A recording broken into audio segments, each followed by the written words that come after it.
அரசியை பாண்டியன் வீட்டுக்கு கூட்டிகிட்டு வந்துடுறாரு. அரசியோட முகம் ரொம்பவே சோகமாக இருக்குது. பாண்டியன், நீ எதை நினச்சி கவலைப்படாத, அம்மா அப்பா அண்ணன் உன் குடும்பம் நாங்கள் இருக்கோம், நீ எதுக்கு கவலைப்பட்டுட்ருக்க அப்படின்னு சொல்கிறாங்க. அரசி ரொம்ப சோகமாகவே இருக்காங்க. அதுக்கப்புறம் பாண்டியன்ட்டு, நான் ஒன்று சொல்கிறேன் நீ கேட்பியா அப்படின்னு கேட்குறாங்க.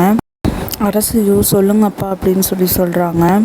உனக்கு நான் கல்யாணம் பண்ணி வைக்கலான்னு முடிவு பண்ணியிருக்கேன். நீ இப்படியே இருக்க வேண்டாம். அதுவும் இல்லாமல் உனக்கு ஆல்ரெடி கல்யாண பேச்சாகி நீ அந்த வீட்டில் வேற இருந்துட்டு வந்திருக்கிற. நீ இப்படியே இருந்தால் ஊரில் இருக்கவங்க ஏதாவது தப்பாக பேசுவாங்க. நான் உனக்கு வேற ஒரு நல்ல பையனாக பார்க்குறேன். உனக்கு கல்யாணம் பண்ணி வைக்கலான்னு நான் முடிவு எடுத்திருக்கிறேன். உனக்கு சம்மதமா அப்படின்னு கேட்குறாங்க. அரசியும், சரிங்க அப்பா, நீங்கள் என்ன முடிவு எடுத்தாலும் எனக்கு சம்மதம் தான், நீங்கள் சொன்னதை நான் கேட்குறேன்ப்பா அப்படின்னு சொல்கிறாங்க. அப்புறம் அரசி சாப்பிடாம இருப்பாங்க. சாப்பிடுமா அப்படின்னு சாப்பாடு போட்டு சாப்பிட வைக்கிறாரு. சுகன்யா வந்துட்டு, நீ எப்படி அரசி அவன் கூட போய் வீட்டில் இருந்துட்டு வந்துட்டு நீ எப்படி எல்லாத்தையுமே விட்டுட்டு நீ இன்னொரு கல்யாணம் பண்ணுவ நீ அவனை ஏற்றுக்கிறையே இல்லையோ? ஆனால் ஊரில் இருக்கிறவங்கள பொறுத்த வரைக்கும் நீ அந்த வீட்டில் வாழ்ந்துட்டு வந்திருந்தால் எல்லாரும் சொல்லுவாங்க. இந்த முடிவை நீ எடுக்காத, கொஞ்சம் யோசிச்சு முடிவெடு, நீ அவனையே கல்யாணம் பண்ணிக்கலாம்ல அப்படின்னு சுகன்யா கேட்பாங்க. அரசி ரொம்ப யோசிச்சு பார்க்குறாங்க. அப்போ மெயினாக இருந்துட்டு, நீங்கள் எதுக்கு இந்த விஷயத்தில் தலையிடுறீங்க? நீங்கள் அன்றைக்கி மட்டும் தேவையில்லாமல் அரசியை அங்கே அனுப்பாமல் இருந்திருந்தீங்கன்னா அரசியோட கல்யாணமும் ஆயிருக்கும், இந்த மாதிரி எந்த பிரச்சனையும் ஆயிருக்காது. இப்போ இங்கே அரசி வீட்டுக்கு உட்காந்துருக்கா, நீ வேணும்னே அது இதுன்னு சொல்லி அவளை பிரெயின் வாஷ் பண்ண பார்க்குறீங்களா?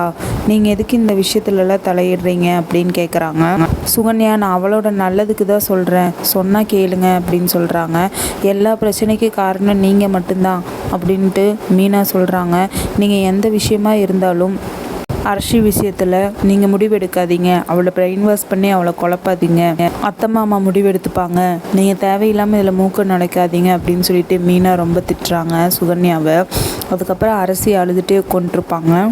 மீனா, இங்கேருந்து எந்திரிச்சு வா போகலாம் அப்படின்னு அரசியோட கையை பிடிச்சி இழுத்துட்டு அரசியை கூட்டிகிட்டு போகிறாங்க மீனா. அதுக்கப்புறம் அரசிக்கு கல்யாண ஏற்பாடெல்லாம் நடக்குது. அரசி ரொம்ப குழப்பத்திலேயே இருக்காங்க.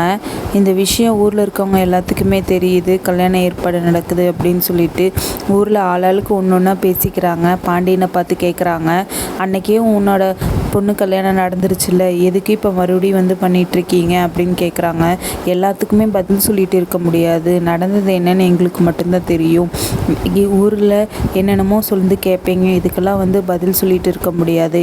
என் பொண்ணுக்கு இப்போ நாங்கள் கல்யாணம் பண்ணி வைக்க போகிறோம், அந்த வேலையை தான் நாங்கள் பார்த்துட்ருக்கோம் அப்படிங்கிறாங்க. ஊரில் இருக்கவங்க எத்தனை டைம் தான் பண்ணுவீங்கன்னு சொல்கிறாங்க.